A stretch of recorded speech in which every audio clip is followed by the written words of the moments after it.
Party people, happy Monday. Wake and Rake Podcast, another episode 13, May 3rd. It's our rocking week of baseball. I got my boy Will Middlebrooks, as always, Danny Vietti here. Talk a little bit of baseball this week. We'll give our rowdy roundup. Talk a little bit about that Mets-Phillies game last night. The non-controversial, non-controversial, whatever you want to call it. The home run with Rhys Hoskins, whatever you think of it. We'll talk about some injuries that piled up this last weekend. Max Scherzer throwing a CG. And then we'll take a break. We'll come back. We'll talk about our most impressive teams, biggest surprises, disappointments, and we'll give you our way too early MVPs.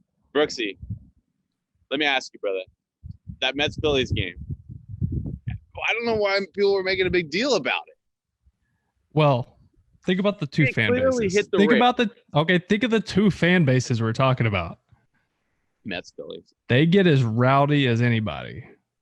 They love to be pissed off. That reminds me. Rowdy Roundup presented by Rowdy Energy. Use Wake and Rake promo code on Rowdy Energy products to get 10% off Rowdy Energy products. Thank you for reminding me. How did I remind you? Oh, rowdy. I said rowdy. I wouldn't even think of it that way, actually. Always looking out for me, even when you don't know you're looking. What happens when you drink it? It just goes straight to the dome. My man. So, I watched every pitch of that game last night. By the way, I love those games. Always have a little bit of rivalry feel, and then you get the beef between the two teams the past few nights with Dom Smith and Alvarado, Castro, who's like 7'12", and he throws 100 and doesn't know where it's going. It's uncomfortable, and you're like, is he throwing to people's head? Is he not? I don't know. It's fun to watch because between these two teams right now, you don't know what's going to happen. You don't know who's going to get the big knock. And I felt like, honestly, and I tweeted this, once he got to like the 7th or 8th inning, I was like, I can't figure out who wants to lose worse tonight. Not who wants to win. Like, they were trying to lose. It seemed like the play where the bullet gets hit the first and Rhys dove for it, missed it. That wasn't a misplay. It was just a hard hit ball. And then a little bit of mental lapse when he tosses the ball to second base because he's pissed about missing the ball. And Jonathan Villar, who I played with in Milwaukee, and back in 2016 when I played with him, he stole a ton of bases. Fast guy, very aggressive on the base paths. That was nothing that surprised. He runs the bases like Little League. Like if the pitcher doesn't have the ball, he's going. Mm-hmm. And you could almost see it. I saw him jogging to third. I'm thinking, man, he's kind of dogging it. And then he's just kind of walking, gone. Such a good read, such a good baseball play on his part, and it made the Phillies look terrible. And then Rhys comes up, and I'm thinking, here he is. He's going to make up for it. I know he's going to get a big knock here. And he hits a bullet to right. I didn't think it had enough to get out or even get that close to going out. And then my initial thought was it hit the railing. Mm-hmm. Just because I know that stadium and I know that goes above it. The video clearly showed that it hit the rail. Clearly. There's a lot of anger and people saying it hit the seat, but I no angle showed that. And by the way, with instant replay, they are so cautious. Oh, I shouldn't say cautious. No, you shouldn't. They're very irresponsible at times. But their whole inconclusive evidence type thing, even when there is conclusive evidence, like they're very, can't really think of the right word. Maybe not cautious, but. Well, they go really in depth and look at every angle. And like it has to be clear evidence that and it was. Like it's very clear it hit the railing. I thought so. I had a lot of people tweeting me like, how do you not see this hit the seat? It changes direction twice. I never saw it change direction. I saw it hit the rail and bounce back in play. Clear as day. By the way, okay, it was a good game. It was a great game. It's a very entertaining game. Yes. That said, maybe if I'm producing ESPN Sunday Night Baseball, maybe I'm going to stop doing East Coast games because there's 0 teams in the NL East with a winning record. There are 4 teams in the NL West with a winning record. I mean, over the American League East, there's no one. Well, you also don't want to start. You don't want Sunday night games starting at 10:00, and then you don't want them to have to start earlier on the West Coast, and then you have to deal with shadows for 5 innings and don't get any offense. I'm just saying there is better baseball happening on the West Coast. There is. No, you're right. I mean, you look at the run differential in the NL East. There's one team with a positive run differential, and it's the last place Marlins. Makes zero sense, but nothing in baseball makes sense. Let's be honest. No. I mean, American League West, too. You got Oakland, Seattle, and Houston all over 500. And you got the Angels at 500. Like, West Coast baseball this year has been. No, it's been, and you have, we'll get into our surprises, but there's been a couple teams to really surprise us. We sure will. Dustin May leaving the game on Saturday as we continue our Rowdy Roundup presented by Rowdy Energy here. It's tough. Threw a pitch in the second inning, felt it immediately. As you were telling me beforehand, he said he felt a shooting pain through his arm. Immediately left the game, and he is scheduled for an MRI today, Monday. Another tough blow for the Dodgers, who are already hurting, as they already lost Bellinger. They lost Jock Peterson and Kike, which was depth, which is why I think this is really important for the Dodgers. The reason they've had so much success in past years is because of their depth. Right now, they don't have the benefit of having Kike step in there, Jock Peterson step in there. They're having to dive into their minor league system. Guys like Luke Raley are now having to step up. That's not something they've had to deal with in past years. Now they are. And they have a 500 record so far this season against teams not the Colorado Rockies. Yeah. No, yeah, you're spot on. This sucks because he's such an electric arm. But unfortunately, the kind of stuff that pitchers have and they train to have nowadays doesn't have much of a shelf life. Throwing is already an unnatural motion, and that's why you have so many injuries. And then you add this strength, the velo, Trevor May. Dustin May doesn't have a normal arm slot either. It's out 3/4. He's slinging it. That's a lot of stress on the elbow, and at some point, something's going to happen. I don't know if it's shoulder or elbow. I don't know. He said he got a shooting pain. So that tells me elbow, like ulnar nerve. What is also by ulnar nerve is like flexor tendon, UCL. So there's a lot to be worried about right now. Are you worried at all about the Dodgers team? I'm actually not. They still have a full rotation. So you just pulled David Price out of the bullpen. So they still have, and let's not forget who he is and what he knows how to pitch. He's been around. He may not have the same stuff he always had when he was winning Cy Youngs in Tampa and all that, even when he was in Boston. But he's still going to compete. He's going to give you a good chance to win when you have an offense like they have. So I think they're going to be fine. I think they still have the depth on the pitching side of things. Yes, offensively, they're going to have to look to some young guys. But those young guys have been playing decent for them too. And they still have their core studs. So Corey Seager struggled a little bit lately, so he's due to get hot again. He still played good defense. Mookie's Mookie. You still got Justin Turner. You still got good players there. You have and it's more than just good players. Is that the confidence there, the coaching staff there. They expect to win. They work to win, and that goes a lot further than you would think than just pure talent. So they're going to be fine, but it is a tough division now that it's not just the Padres they're competing with. The Giants are playing really, really good baseball.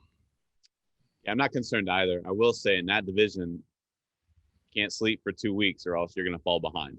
True. Another interesting injury, a little bit lighter tone, I guess. Jesus Luzardo, Oakland. He broke his pinky finger. Can't make this shit up. He broke his pinky finger playing video games, and then he got up from playing video games and he busted his pinky finger on a desk or a table. I don't really know what, but he has since been put on the IL with a broken pinky. Is that not one of the most, I've heard some pretty freak, especially with pitchers, some freak baseball injuries. That's up there with the best of them. A video game. Yeah, I mean, we've all been there. Unfortunately, we're not making six figures to throw a baseball. I haven't been. No. If you're going to punch the wall or throw a controller, use your non-throwing hand, bud. All right. You got games to win. You have the potential to be your ace. Luckily, you guys aren't still sucking like you did the first week of the season. You're actually winning your division. I think they're 17-11 right now. They're playing really good baseball. So everybody in the organization's in a much better frame of mind and mood. So they're going to handle this a lot better than they would have if this happened, 5 or 6 days into the season. But it's a hairline fracture in his pinky. I don't really think this is going to be a big deal. I think he misses 2 weeks and he's back. He pitched with it the first night. He did it. I'm guessing he didn't want to tell anybody about it because he was embarrassed. I was just going to ask. So he was like, I'm going to pitch. And then he kind of sucked. Or I don't even know his line from that night. But it swole up really bad. And people noticed it. So he had to come clean. I was just going to ask you that. If you broke your pinky before a game, would you tell anybody? If it was just like fractured, or if it was like crooked, you can't get away with it. But if it's like you just feel like you jammed it, oh no, I'm playing.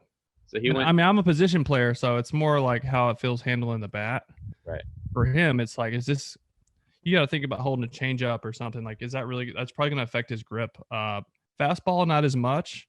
Curveball, not as much. But he's a lefty, and he throws a good changeup, and that's going to affect that. The ball coming out of the outside of your hand on that rolling over that changeup. So him without his changeup, he's not going to be as good. So that was an issue. His line this weekend, Oakland ended up losing 2 out of 3. They were able to salvage the game on Sunday, but Luzardo went 3 innings, 5 hits, 6 runs, 3 earned, 2 walks. So that's actually not bad considering he had. Great. Considering he played a little bit too much Fortnite. I thought he would have way more walks because I thought the control would be an issue, but. This segment is very pitching heavy, which I love because I made this Rowdy Roundup. So, of course, it's going to be pitching heavy. Max Scherzer.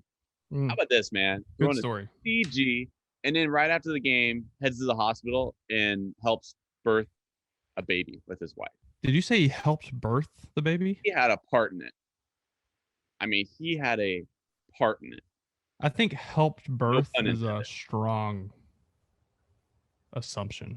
That's no disrespect to women and what they go through, but he had a part. I mean, it's like he's a reliever. Like he threw an inning.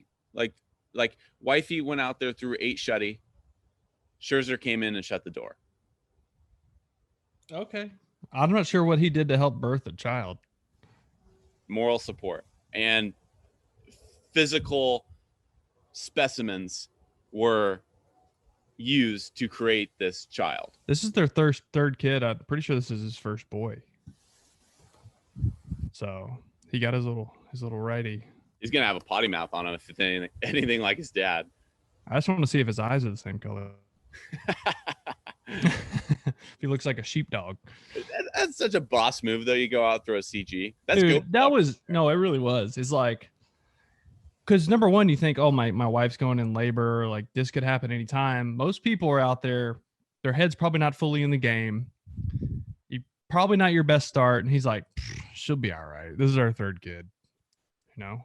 She's got this. I'm just gonna pitch real quick. Just go complete game. Was it complete game? CG 9 innings. Yeah, CG. CG. Yeah. Let's go CG. Guys, I'll see you back in 5 days. I'm gonna go see my newborn, hang out with my family. I'll be back. Give you probably 7 innings in 5 days. Have a good one, guys. See ya. No big deal. Just Scherzer doing his veteran thing, man. I hated facing him, bro. He was such a competitor. It didn't matter if I had just been like AL player of the week or if I was batting 069 that week. Like I said that on purpose. Nice. It didn't matter. He was coming after you like you were the best hitter on earth, and he didn't let up. In any count, he would throw you that nasty slider. Didn't matter who you were. It was not fun facing that man, but very cool story. Break time.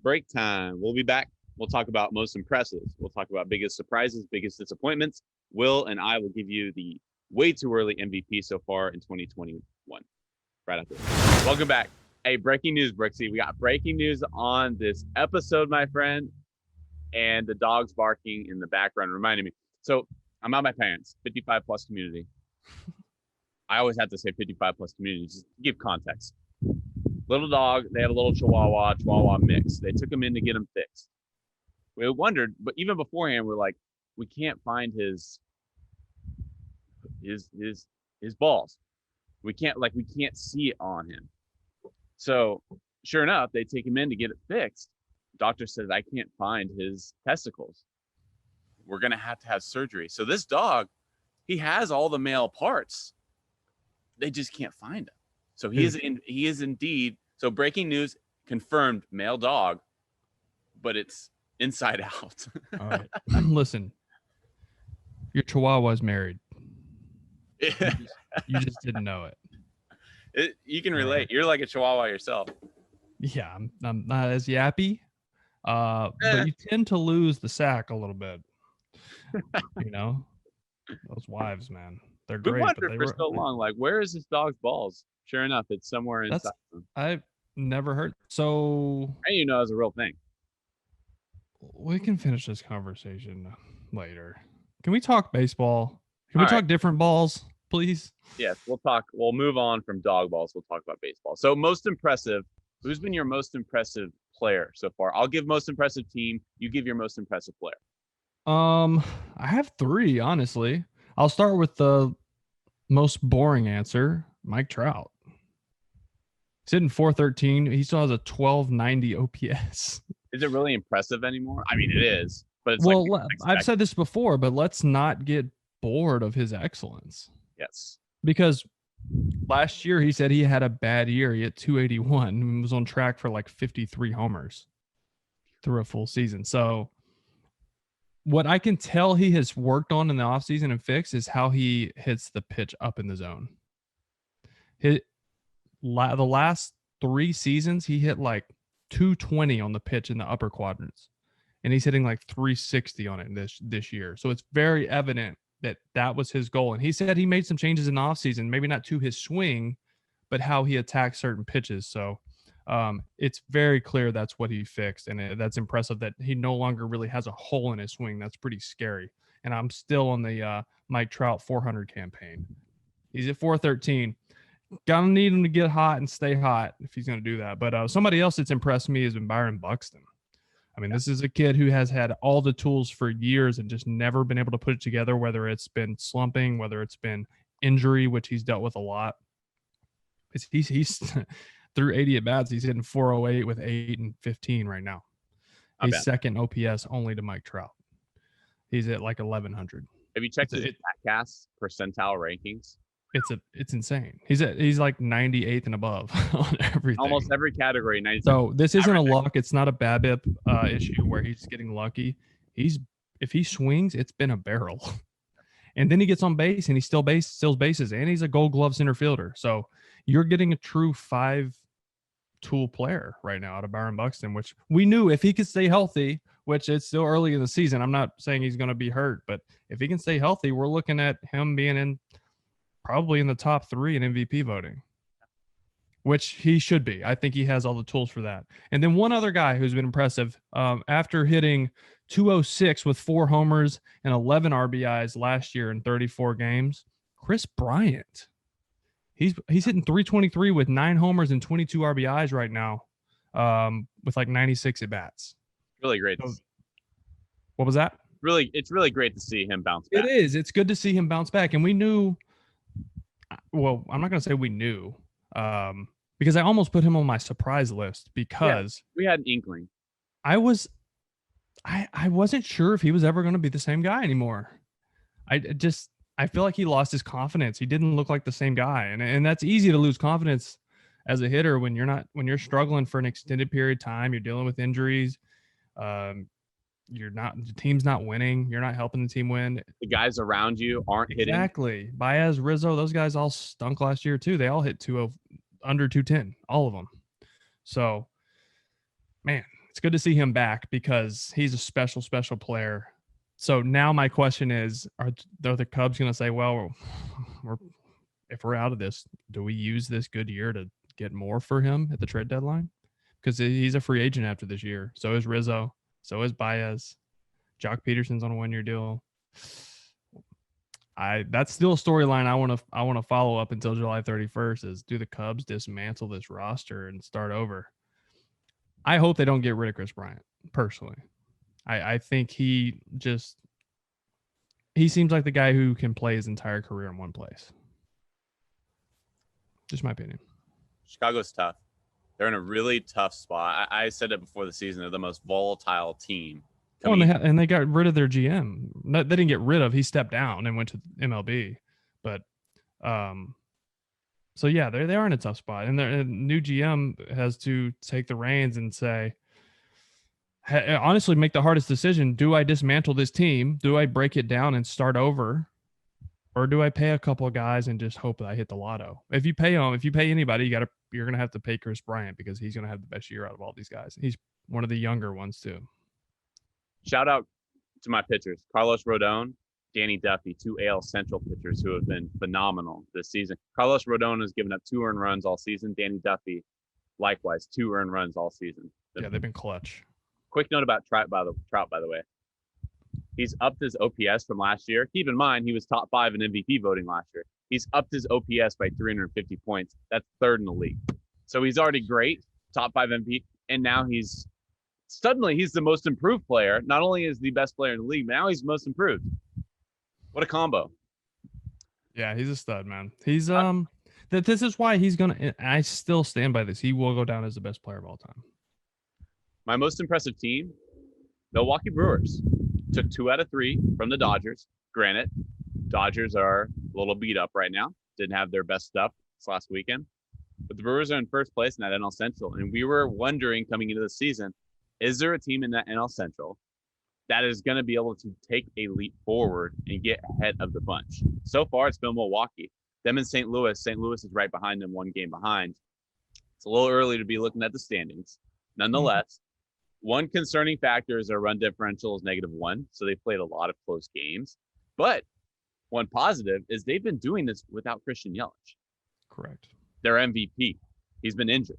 So their pitching is outstanding. With up top, it's very top heavy. Corbin Burns, phenomenal. He's been breaking records with his strikeout to walk ratio. Brandon Woodruff has been fantastic. And the conversation for years in Milwaukee has been, well, they don't have an ace. They don't have an ace. Well, they have 2 of them now. I'm about to say, I think they have 2. Now, again, it's very top heavy. I'm a little concerned. Guys after Woodruff, guys after Burns, guys like Brett Anderson, Hauser. I understand the concern, but the Brewers have been very, very impressive so far this season. There's no doubt about it. Did you see Hauser go deep to center the other night? I did. Pitchers who rake. That rake, bro. That was sick. I don't like hyping it up because I'm so tired of seeing pitchers hitting. Yeah, no, I hear you, but it's still cool to see. It's not. I'd rather see him hit a homer than sack bunt. Fair enough. I just know if we have more pitchers hitting, it's going to create more of an argument. Well, we're never going to have more pitchers actually hitting. It's not. You're not going to have to worry about that. I hope not. Biggest surprises. Who's been your biggest surprising player so far this season? Well, I guess if I have to go surprising player, it was probably Chris Bryant. But I'm going to go just a little bit different. I'm going to go Mariners bullpen. Okay. All right. The Mariners have been playing some really, really good baseball. They're not leading that division anymore because the A's got hot. We didn't think the Mariners would sustain even this long, really. Well, you let me just say you did. I didn't. They've been playing some really good ball, but their bullpen is still top 3 in ERA. Last year, they were dead last in bullpen ERA with a 5.92, almost a 6 ERA. Right now, I said top 3. They are number 1 now. They were top 3 as of Thursday. As of today, after last night's games, they have a 2.30. They are in first place in bullpen ERA. What? That's a surprise to me. Also a surprise to me, Red Sox offense.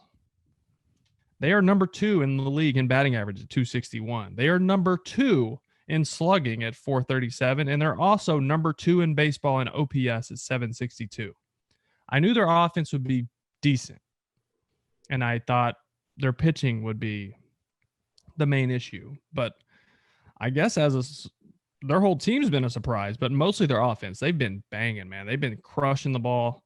They've been stealing bags. They've been walking. They've been striking out a good amount still, but when they hit the ball, their BABIP, we've talked about this, their BABIP was super high at 315. League average is normally under 300.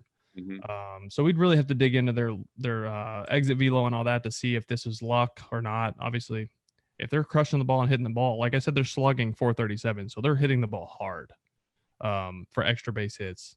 So maybe they're just really that good offensively. Xander Bogaerts looks great. Arroyo's a division that's all of a sudden winnable too. Yeah, it's well when your offense is fourth in the league in runs scored per game, you don't have to be as perfect on the mound. And I think that takes a lot of pressure off the pitching staff to say, we got to go 6 innings, 7 innings, and only give up 2 runs tops to give us a chance to win. When you're scoring 5 runs a game, that takes a lot of pressure off of your pitching staff. And their bullpen hasn't been great. Matt Barnes has been flat out nasty, but Ottavino has not been very good. No. And everything before that's been pretty just okay. They've held their own. Ottavino hasn't been good. I know they're hoping to pick his contract or move him at the deadline probably, but right now I don't think anybody's going to want him. But Matt Barnes has been really good in the closer spot, and their offense is just, I don't know if they can sustain this type of success, but I do think they are I don't think they're number 2 offense in the league by the end of the year. I do think they're in the top 10. Now, can their pitching? I don't know if their pitching is going to keep doing what they're doing. I don't know if they're going to keep getting great innings out of Nick Pivetta. Garrett Richards has had a couple good starts, but for the most part has not looked very good. Mm-hmm. But they tend to score a lot of runs when he pitches. So I don't know, man. The Red Sox have been a big surprise for me because I picked them in battling for 3rd place in this division, and they're still in 1st. Yeah, you look at just their ERAs with their rotation, it's plenty good enough. Like Nick Pivetta, has his stuff been great? Maybe not, but he has a 2.81 ERA. Right. That's going to be plenty enough. Eduardo Rodriguez, 4.18 ERA. Nathan Eovaldi, 3.63. That's plenty to get it done. Not to mention, Chris Sale is floating in Hopefully the June. Raptors. Hopefully June.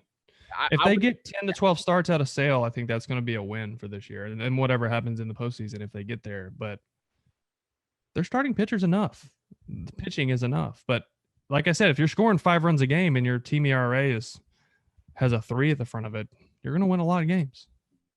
Going back to Seattle real quick, UC Kikuchi has looked much better this season. Now, his numbers aren't going to be eye-popping, but he shut out Houston through 7 innings last start. It's been much, much better. We got Maddie appearance? No, she didn't bring her. Jenny appearance. Where's the baby? If you're gonna what's more important? You're the baby. Now that you're back in town, I guess you. Yeah, we wanted a Maddie appearance. Sorry. I'm just glad your hubby here is still alive after having the kids. He's barely alive. That's all that. Hey, barely is all that matters. Too. All right, I'll go get Matt. Yes. Yeah, going back to my Mariners here. UC Kikuchi has looked much, much better this season. Okay, his numbers aren't going to be eye-popping, but shut out Houston through 7 innings in his last start, and his stuff looks better. You look at his StatCast numbers, much, much improved. And Kendall Graveman, shout out to him in that Mariners bullpen. He's all of a sudden throwing like 99 miles per hour. He was a really good starter with Oakland. Then he had arm injuries. Now he's with Seattle as a bullpen arm. It's been very, very good. So my biggest surprise, I got to go with my San Francisco Giants. I got to stay with my West Coast bias here. San Francisco Giants are in 1st place in, I would argue, the most competitive division in baseball. And that's despite Yastrzemski has not really been crushing the ball. They've just been a bunch of Farhan Zaidi, outcasts, lightning in a bottle type players, Wilmer Flores, Donovan Solano, Mauricio Dubon, and Buster Posey's crushing the ball. He has 6 home runs this year, which is more than he had all of 2019. Really nice to see a resurgence from Buster Posey. It feels like Buster retired, because he didn't play last year and he's been around forever. So you kind of forgot about him. It felt like he retired and then, he's back and he's banging. And talking about that division too, you catch the Rockies on a certain night with John Gray on the mound, they can beat you. And you look at Arizona's offense, they won 8 of 10 up until like 2 days ago. They won 8 of 10. Their offense was killing the ball. They had Bumgarner going out there throwing no-nos. Yeah, man, they're sneaky too. They get this whole thing going on in there. You see the post game, when they win, they do the dance and the.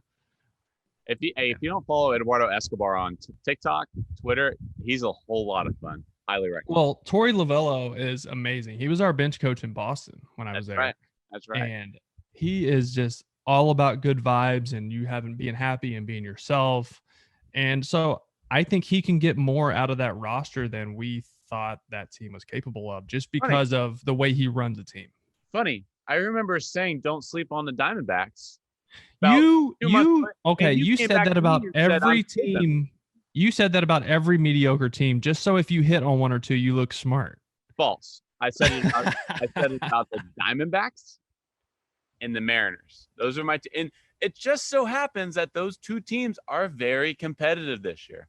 Yeah, you're right. You're Yeah. right. And I always let you know when you're right. I always do. I always give you credit. Your mean Mercedes, by the way, too. Biggest surprise for me. Yeah. He's still hitting like 393 or something. Ridiculous. Legit MVP. He's like candidate. fourth. No, he's like fifth in OPS, dude. He's still over 1,000 OPS. I could go on and on about White Sox. Michael Kopech, sub 2 ERA. He's 2-0 this year. He has 30 strikeouts and 18 and 2. Who called that, Dan? Both of us. Shut up. No. Both of us. No, you agreed with me. Just because you grew up in the same town as him doesn't mean you get dibs. That gives me dibs. All This is right. your biggest disappointment. Francisco Lindor. He signed a $341 million just to get more than Tatis. He's hitting 171 with 1 homer and 3 RBIs. That is gonna warrant some boos in Queens, and he's getting them. Does it suck for him? Sure does. But you sign that deal, that comes along with it. With that said, he has been a defensive superstar. We looked at his outs above average, 98th percentile, that's what range. What else is in that? You're my stat guy. What range and what else? So outs above average. This is defined by MLB.com. It is a range-based metric of skill that shows how many outs a player has saved. Now, keep in mind, this is new with infielders. Prior to 2020, the outs above average was only used with outfielders. Okay.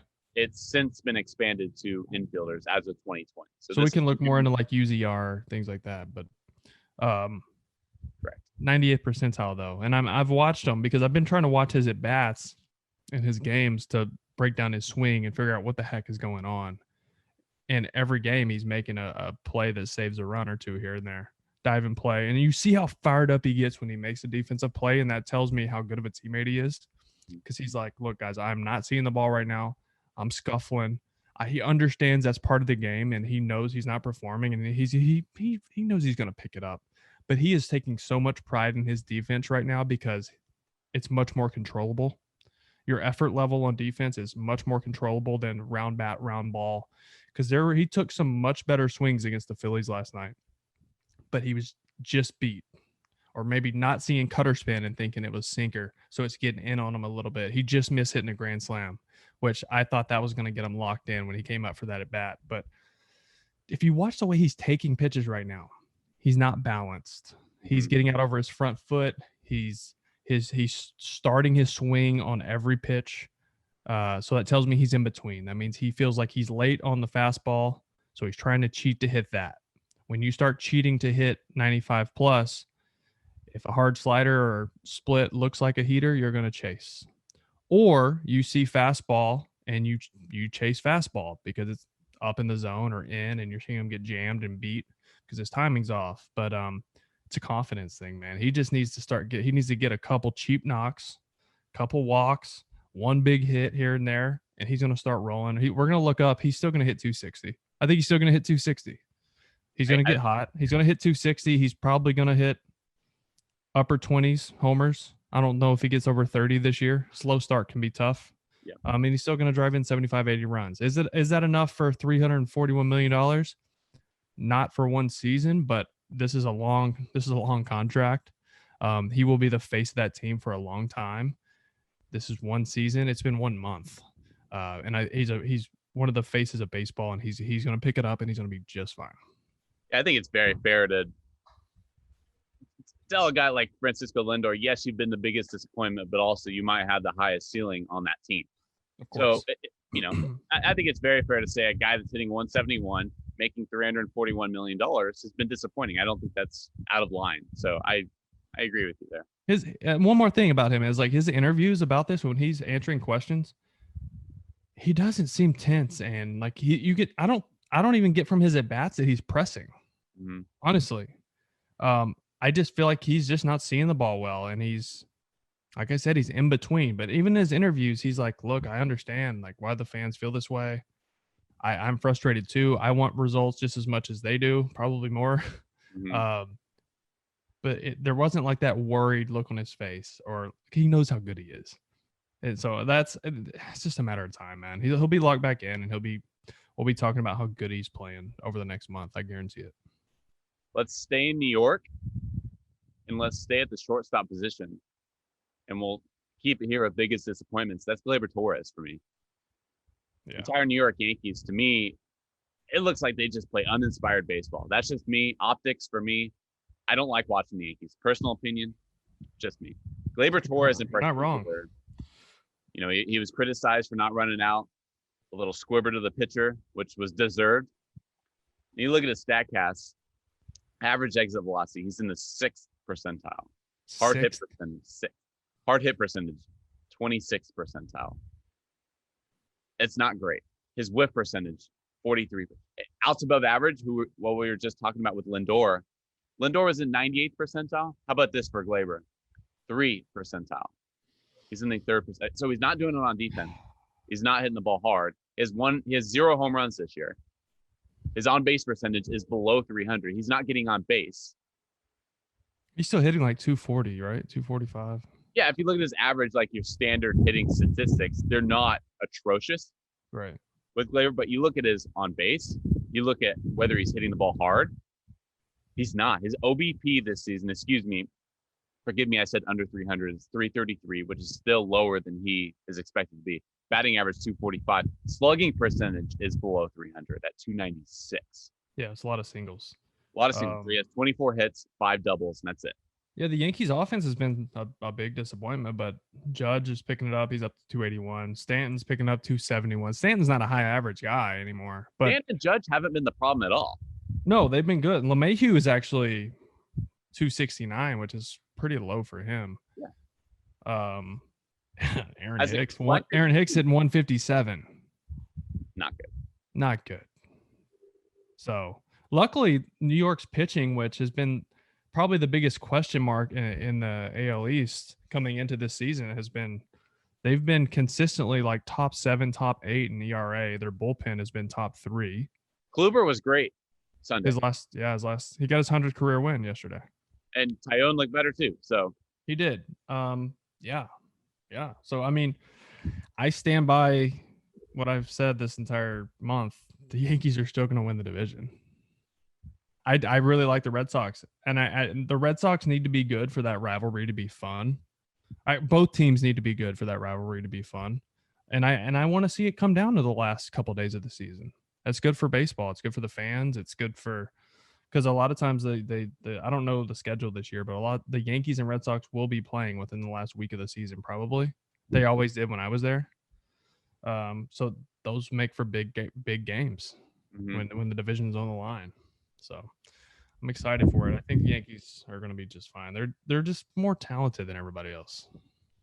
That doesn't necessarily mean you're going to get the results, as we know, but right on paper they're better. As a man who grew up a Giants fan, I want to thank the Yankees for sending us Mike Tauchman. Wow, he already went deep. I saw that. Already went deep. Just an absolute grinder of a player. Really like him. Love the energy that he brings. So thank you, New York, for sending us Mike Tauchman for one of our relievers. Appreciate that. Wandy, right? Wandy. Appreciate that. Who is your way too early MVP here in 2021, Brooksy? Mike Trout. And I'm timeout. The only reason I'm going to say Mike Trout is because I know you're going to say Ohtani. Why you gotta steal my thunder like that? Because I know you and you are on Ohtani's on the Ohtani train. I'll just say that. I know what you're going for. Yeah, I was trying to tie in Chihuahua and I couldn't. Okay. Yes, Mike Trout's been fantastic.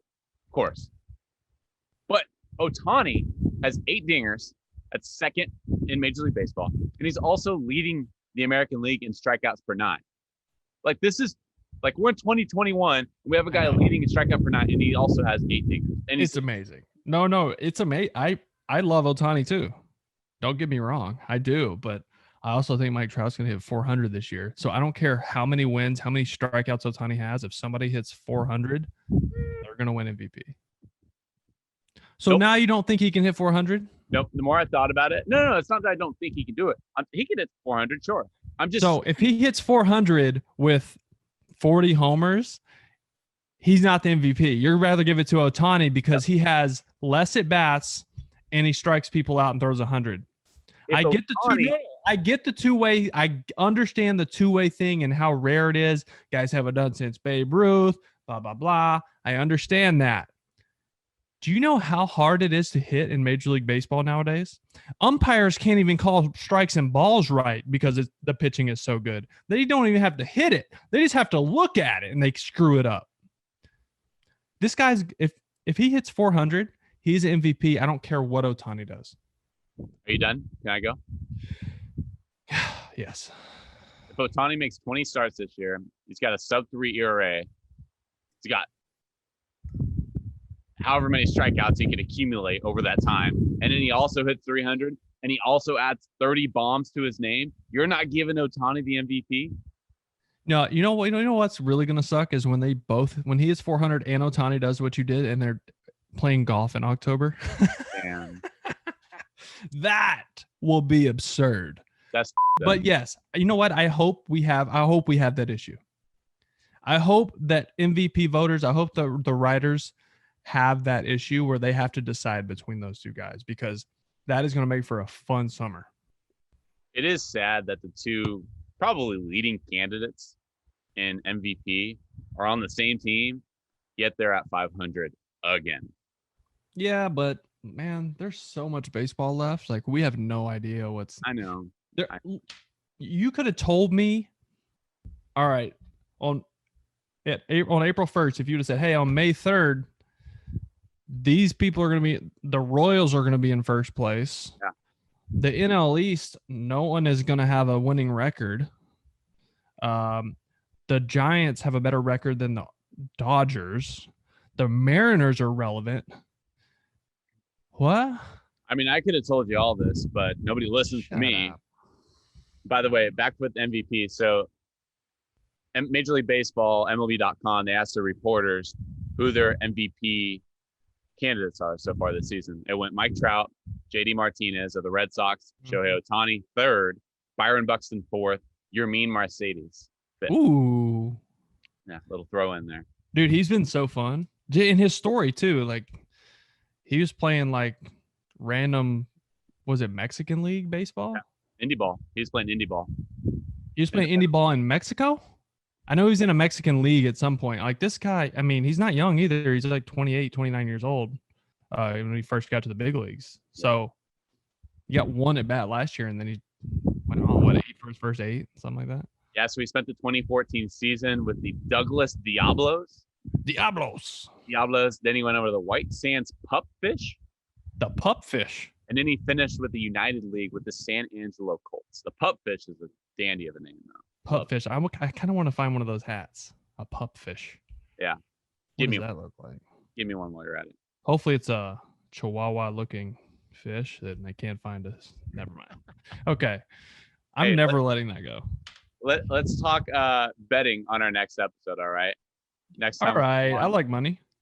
You want to make some people, hey, you're giving away free money if you're not. Bro, hey, I will say this. Baseball betting is so hard, man, because you can pick all the right stuff and then something weird just happens. Or you go to extras, and that runner on second base, that the extra inning rule is the under killer. All right. Because you get to the extra innings and all of a sudden each team scores 4 more runs. It's like, damn it. It doesn't hurt the ERA of the pitchers, but Jesus, it kills the under. So that makes it tough to bet the unders, because a lot of unders you bet get to the 7th, 8th, 9th inning and it's like 2-2, 3-2. So a good chance of under games going extras, and it's happened like 3 times. But until then, stay safe, stay party people. We'll have Brooks's best bets on the next Wake and Rake episode. Adios.